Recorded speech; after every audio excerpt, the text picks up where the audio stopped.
இப்பெல்லாம் மகனும் பேசுறது கிடையாது. கேட்டா சண்டை. அதுல அடுத்த காமெடி என்னன்னா, ஓர் அணியாக திரள்வோம். இதே மாதிரி தான் கோவிட் வந்த பொழுது ஒன்றிணைவோம் வா என்று ஒரு காமெடி, பல பேரை கொன்னீங்க. கோவிட் அந்த கண்டிஷன்ஸ் எல்லாம், அந்த ரெஸ்ட்ரிக்ஷன்ஸ் எல்லாம் மீறி பல பேரை கொன்னீங்க. இப்ப ஓரணியாக திரள்வோம். என்ன ஓரணியாக திரள்ற? தமிழ்நாட்டை நீ ஓரணியா கொண்டு வந்துட போறியா?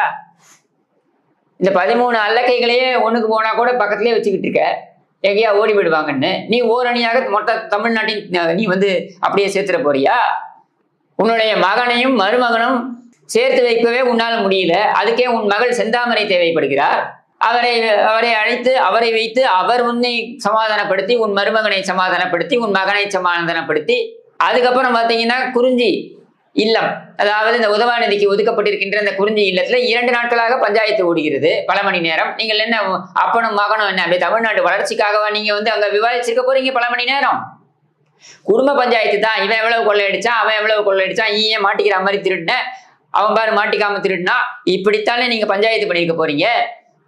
இந்த பஞ்சாயத்திற்கு தமிழக மக்களுடைய பணம், வரி பணம், தண்டம். இதுல செந்தாமரை அவர்கள் முயற்சியில் அப்பனும் மகனும் சேரப்போகிறார்கள். கண்கள் பணித்தன, இதயம் இனித்தது. இந்த வரலாறு மீண்டும் வரப்போகிறது. மருமகனும் மகனும் சேருவார்கள். எதற்காக சேருவார்கள்? தமிழகத்தை வளர்ப்பதற்காக இல்லை.